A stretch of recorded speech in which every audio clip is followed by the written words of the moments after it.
ईमानदार गरीब बालक। एक गरीब लड़का था। घर में उसकी माँ थी और एक छोटी बहन। बहन बीमार थी। वह उसकी दवा कराने के लिए अपने चाचा से कहने जा रहा था।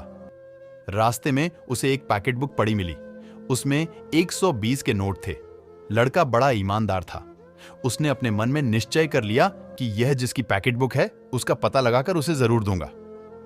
उसने घर आकर अपनी माँ से सब हाल सुनाकर कहा, माँ, जिस बेचारे की पॉकेट बुक खोई है उसको बड़ी चिंता हो रही होगी, क्योंकि इसमें उसके रुपए हैं।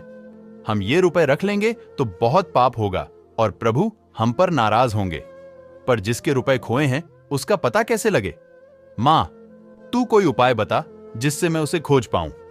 लड़के की माँ भी बड़ी ईमानदारी थी, तभी तो उसको ऐसा पुत्र हुआ। वह पुत्र की बात सुनकर बड़ी प्रसन्न हुई। उसने कहा, बेटा, भगवान तेरी नियत की सच्चाई इसी प्रकार दृढ़ रखे, तेरा कल्याण हो। बेटा, किसी अखबार में खबर देने से मालिक आप ही आकर ले जाएगा।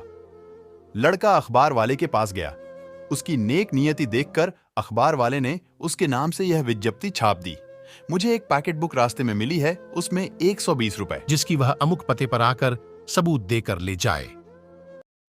विज्ञप्ति पढ़कर पैकेट बुक हो का मालिक आया और इतनी गरीबी में भी ऐसी ईमानदारी देखकर चकित हो गया।